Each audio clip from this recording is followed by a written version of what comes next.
Welcome to the Thrive Show. My name is Kim O'Neill, and today I have with me here Leah Marone.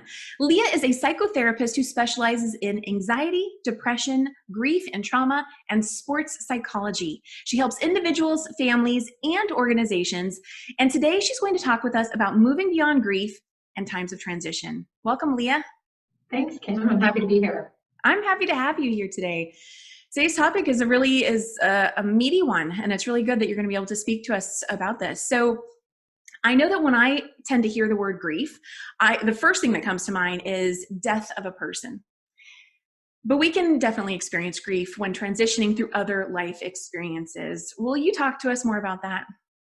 Absolutely. Yeah, I think you're absolutely right. When we think of grief, we do think of death. But grief, it comes in so many forms. It can be loss of a role, it could be a transition from a job, transition from a relationship, defining yourself differently because of just the life circumstances, health. There's just a number of things. And I think we discount the layers and just the transitions that we go through when we're grieving or changing. There's kind of always that shock value of like, is this really happening? There can be that denial, the anger, the depression, just the stages of grief, and we want to work our way into that acceptance, which can be hard. And I think with grief too, when there's any type of change, we can cycle in and out of all these stages, and there's really no rhyme or reason. And so it's actually a very individualistic process. That's such a great point to make about how it's kind of this ebb and flow of weaving through different emotions in that process. Well, what are some coping mechanisms for people dealing with high levels of stress or anxiety during transition? Sure. So, it is, and just to be clear, it is incredibly normal that when there is any shift, transition, change, element of grief associated with that, just any type of change or start of something, there is probably, and more times than not, going to be an increase in stress, anxiety, and they do have very similar symptoms. There's that fear of the unknown. There's the unpredictability factors. For some, it's that loss of control, even though, as we know, we don't control much, but we as humans like to think that we do.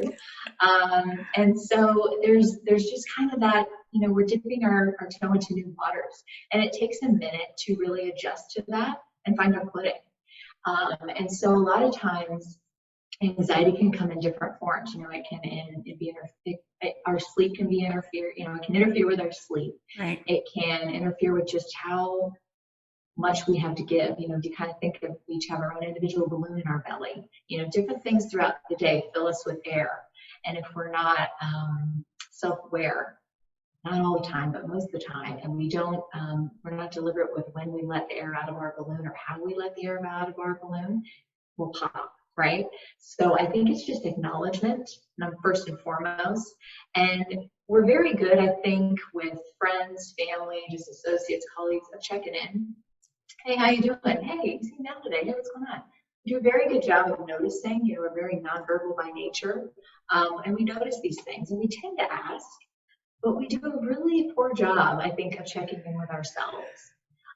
Because I think automatically we feel like we need to do something or we need to find the culprit. And that's not always the case. Sometimes it's just that self-validation of how am I doing? And if I'm not experiencing emotion that we typically deem as positive, we automatically kind of worry about that. Or we think something's wrong, what's wrong? Here we go again, and we kind of go into those negative thought processes. So I think first and foremost, it's really acknowledging this is how I'm feeling, and it's okay. It might not be fun, but this is what it is. And that's such a good starting point, because a lot of times we just shove things under the rug and our balloon gets bigger and bigger. That's such a good point. It sounds like acknowledging where we are helps us to kind of deflate some of that balloon and not feed more into it. Mm-hmm. Yeah. Yeah. And when we are stressed and anxious, that is such an emotional experience. And there's different tactics, and we want to first validate and acknowledge what we're feeling. But we also then want to allow the logic to creep back in to our thinking so that we are more balanced. Because if we're 100% emotion, that can be super effective or be able to kind of progress. And if we're 100% logical, we're also missing the boat on some things too. So I mean, just some questions, and maybe I'm going too deep in this, but some questions of like, what are my options? What can you control? Where can I surrender? Even asking yourself those questions and humoring all the options or what you have on the plate in front of you, you're triggering certain parts of your brain that are logical, and you're going to achieve more of that balance rather than just being sucked down that rabbit hole of emotion. I love that. Well, tell us how having structure can help us in moving forward and being more productive when we may be having lower energy from any of those emotions. Right. And in any transition or any loss, whether it's on a macro scale or a micro scale, it can be pretty exhausting, which is kind of deciphering where I fit, what's my role, what do I do, how do I make sense of this? And so one really good thing, and some people, just by nature thrive on high structure, some of us not as much, but we all need an element. I think as humans, we're very wired to, we really like to see things from start to finish, even if it's very minor things like putting our shoes on, or, brushing our teeth, or moving a dish, or watering a plant. It does something for us to see little things, even if they're minor, start to finish, that we control, we have a hand in doing. And so I would suggest, like in these times where you're feeling high anxiety that may even lead to some symptoms of depression or self-doubt, think about those little things and the things that you can achieve, even if they're minor. Don't discount them. So maybe you start your day, if you're one where you're like, I just can't seem to get out of bed. So it might be something where have something that you do while you're physically still in your bed that gives you that release of like, I did that. It could be a stretch. It could be 3 deep breaths. It could be listening to a song and singing in your bed, but just something that you can do that start to finish that you accomplish. That will give you momentum to kind of achieve step 2 of your day. Another way to look at it too is if you think about having bookends. This is a simple way of structuring your day. So if you look at maybe having an AM bookend and a PM bookend, and just kind of deal with sometimes the days are a complete mess. Right. And we don't have a whole lot of control. But hey, our AM bookend might be, we love coffee, and we're going to sit with that cup of coffee, and we're not going to check emails, and we're not going to, be in our car. We are going to sit, and we are going to see how this coffee affects our 5 senses and really be present and show up with our coffee. On the flip side, on the PM bookend, it could be something as simple as a walk. Maybe you call a friend. Maybe you have your cup of tea. Maybe you write what you're grateful for. Just something that doesn't cause stress, something that's yours to control, and something that you can see from start to finish. Those simple practices can be so helpful and also give you that momentum and that just little check mark of like, I did something today. Yeah. I love that. Well, those sound like some really great things that people can do to help create a safe environment for themselves when they're feeling emotional. Yeah, wonderful. Well, we are nearing the end of today's conversation, but I know you have a mindfulness practice that can support people during transitional times. I would love if you'd share that with us today. Sure. And it's very simple, but it is highly effective. And I just refer to it as the 5 senses. That's really what you're doing.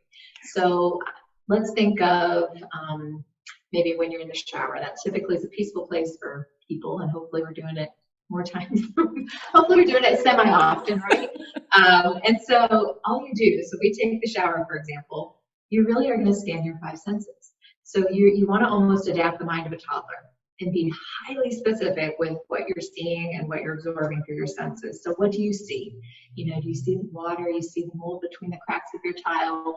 Do you see your soap? Do you see this? Do you see, just anything? You're looking at all details, colors, shapes, just anything that you're seeing. You move into all your senses. What do you smell? Your soap, whatever it may be. What are you feeling? The temperature of the water itself. What are you hearing? What are you tasting? And anything. And you go as deliberate and as deep as you can with these things. And what that does is it actually, you're using a part of your brain where you're in the present moment, obviously, and the past and the future, there's no room. And there's no room for those mental to-do lists, that angst, that what am I going to do today? Anything that we deem as negative emotion, there's no space. You're utilizing a completely different part of your brain. And this is something that you can do on a walk. This is something you can do driving. You turn off your radio. I've been in a car with a toddler look at the truck, look at this, I feel, oh, and really there's no room for anything else. And it's a great reset and it's a great cleanse of the mind. It sounds incredibly simple because it is, but done with deliberation and consistency, it's a wonderful mindfulness practice that you can do many times a day or just in the shower. I love that. I think I love the way you described it too. Very simple, something we can all do as often as we're showering, for sure. Awesome. Well, Leah, thank you so much for being here and sharing your wisdom and expertise with us. I really appreciate it. Absolutely. My pleasure. It's great. Absolutely. And thank you to today's audience. We hope you found value in today's conversation.